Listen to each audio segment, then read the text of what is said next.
Prime Minister Justin Trudeau's Liberal Party won a parliamentary election in Canada on Monday. However, even after winning the maximum number of seats, his party is 14 steps behind the majority.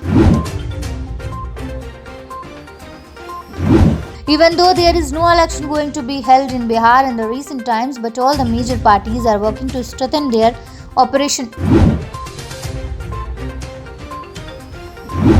In Jalan, UP, masked youth riding bikes attacked the girl in broad daylight. Sensation spread in the area due to acid attack on the girl.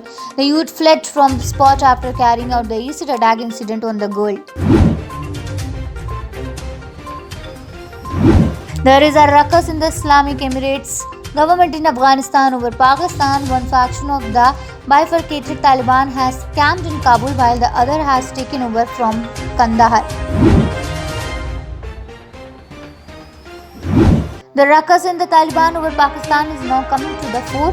Meanwhile, Taliban fighters are also openly opposing Pakistan. A few days ago, a truck carrying relief material from Pakistan was stopped by Taliban fighters.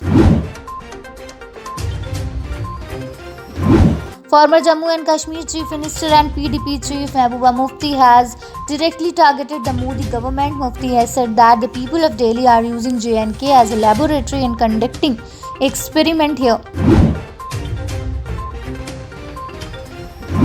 India's Foreign Secretary Harshvardhan Shringla has strongly objected to recognition of Covishield. Shringla says that given recognition to Covishield is a discriminatory policy.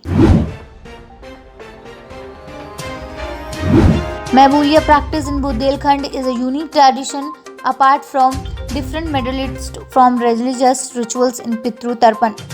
It is performed by small girls instead of elders of the house, but in modern times, gradually, this tradition has remained confined to the villages. Maharashtra Mahavikas Aghadi government chief Uddhav Thackeray and Governor Bhagat Singh Koshyari are once again face to face this time. The reason for the war between the two leaders in the Sakinaka rape case. The Bombay High Court has said that it is concerned over media reporting about minor children of Bollywood actress Shilpa Shetty. This reporting came after the arrest of Shilpa's husband, businessman Raj Kundra.